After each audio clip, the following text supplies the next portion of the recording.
Die MSCI-Aktie ist nach den letzten Quartalszahlen wieder extrem gefallen und könnte jetzt wirklich interessant werden für einen langfristigen Einstieg. Herzlich willkommen auf dem Börsenparkett. Ich schaue mit euch heute die MSCI-Aktie in technischer und fundamentaler Hinsicht mal genau an. Ja, wir hatten hier am 22.04. die Quartalszahlen und sind danach hier von über 500 US-Dollar auf bis zu 440 US-Dollar runtergefallen. Und der Grund dafür waren die neuesten Quartalszahlen. Ja, MSCI Inc., das ist die Company, die hinter dem Index MSCI steckt. Also zum Beispiel der MSCI World, der wird eben aufgelegt hier von der Firma MSCI. Und man hat hier jetzt zuletzt Quartalszahlen vorgelegt für das Q1 2024. Und man hat im Umsatz 680 Millionen US-Dollar reported. Das ist um 15% angestiegen im Vergleich zum Vorjahr, also deutliches Plus. Es wurde aber mehr geschätzt, also man ist hier leicht unter den Erwartungen geblieben.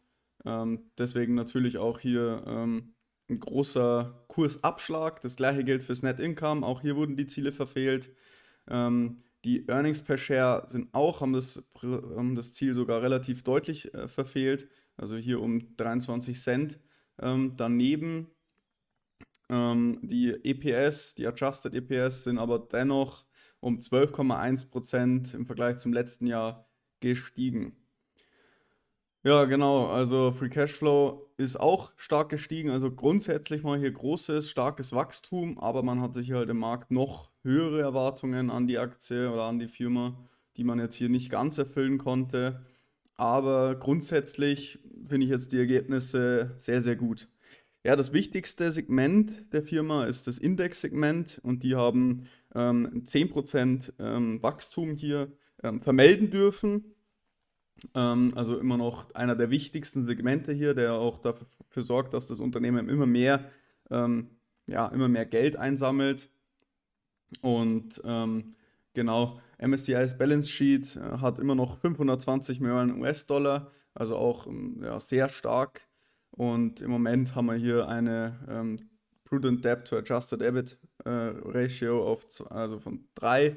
Es ist also noch im Rahmen. Man hat hier als Ziel, sich so zwischen 3 und 3,5 ähm, einzufinden. Also ist noch okay, ist zwar schon etwas höher, aber man ist hier auf jeden Fall noch im Rahmen der Ziele von MSCI selber. Ja, dann hier in dem Press Release haben sie dann selber nochmal die Full Year Guidance für 2024 rausgegeben. Da sieht man hier, die soll für 24 zwischen 1,3 und 1,4 Millionen US-Dollar liegen. Und ja, man hat hier also immer noch relativ gute Ziele, die man, denke ich, auch dann erreichen wird. Also sieht an sich auch alles völlig in Ordnung aus bei MSCI. Hier denke ich, dass der Markt vielleicht sogar etwas übertreibt hier mit diesen Quartalszahlen, dass die jetzt so abgestraft wurden. Grundsätzlich die Aktie für mich ein absoluter Dauerläufer. Das sehen wir jetzt hier auch in dem Chart. Also die ist wirklich extrem gelaufen. Man ist seit 2008 an der Börse, hat eigentlich fast nur eine Richtung gekannt. Es ist jetzt so das erste Mal, dass wir hier ein bisschen mehr korrigieren. Ich habe mir mal einen Trendkanal eingezeichnet und sehen, dass wir hier schon fast rausgelaufen sind. Also es ist jetzt fast so eine Seitwärtsphase, die wir jetzt hier gebildet haben. Und so eine Korrektur gab es bei MSCI eigentlich wirklich selten. Schauen wir mal in den Wochenchart rein. Also langfristig auf jeden Fall eine super Aktie, was den Chart angeht.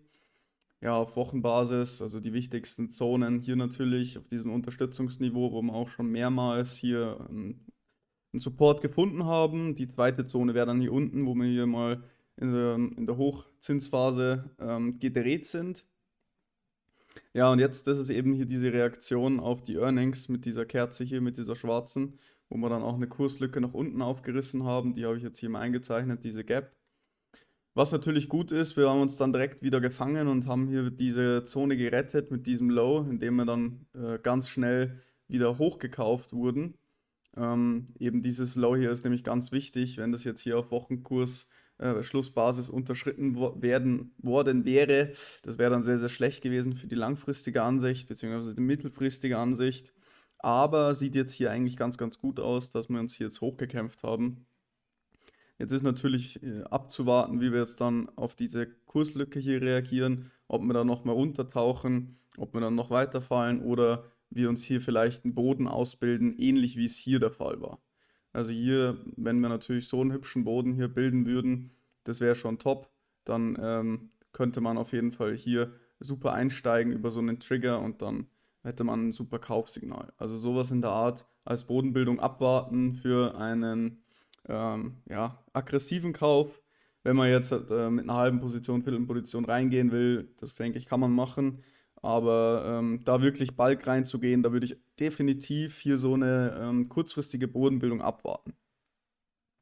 So viel zum Chart. Schauen wir mal auf die Financials. Also wir haben eine Marktkapitalisierung von 40 Milliarden US-Dollar, also schon eher ein großes Unternehmen, also auf jeden Fall ein Midcap.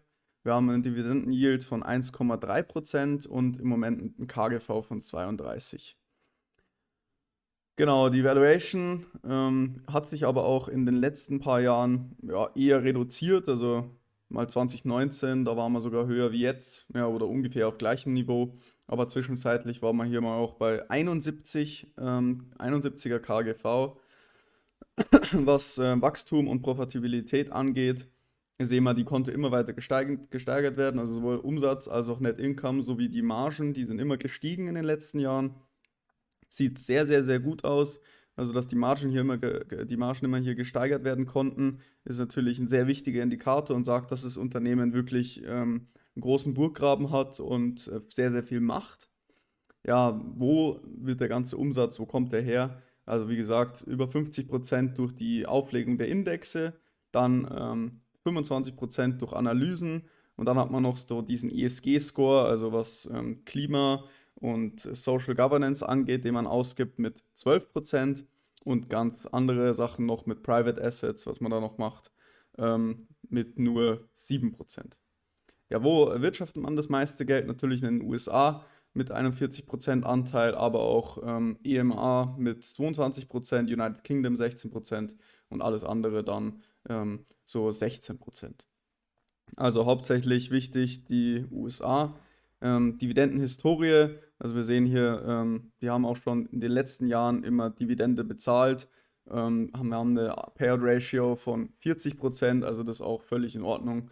Dann sehen wir hier nochmal die Schuldenlast. Also wir sehen hier so eine grobe Verschuldung von ja, so 3 bis 4, was wir eben schon gesagt haben, 3,4 vom Free Cashflow zur Debt Ratio. Also ist noch okay, ist schon etwas höher für so einen Index, aber das ist wahrscheinlich, kommt wahrscheinlich von den Übernahmen, die man da getätigt hat und dafür braucht man dann eben das Fremdkapital, das sie hier dann angehäuft haben, um die Übernahmen eben zu tätigen.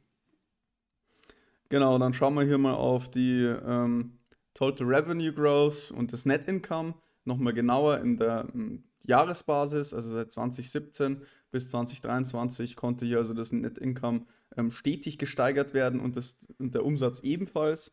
Also seit über 7 Jahren hier wirklich super Wachstum, richtig stark auf jeden Fall. Deswegen halt auch diese ja, sehr hohe Bewertung für so ein Unternehmen. Wenn wir jetzt hier die ausstehenden Aktienanzahl ansehen, dann sehen wir auch, die ist immer stetig gesunken. Also von hier 2017 92 Millionen auf jetzt nur noch 79 Millionen. Also hier auch Rückenwind für die Aktie. Dann im Balance Sheet, wie gesagt, dieses Total Debt, die ist natürlich immer weiter angestiegen, grundsätzlich. Aber man hat hier sogar von 2022 auf 2023 die Schuldenlast etwas sinken können, also so um ja, 0,02 Milliarden. Also man hat es immerhin geschafft, hier die Schulden nicht weiter ansteigen zu lassen, eben jetzt hier in der Hochzinsphase natürlich eher schlecht dann, wenn die Schulden weiter anwachsen.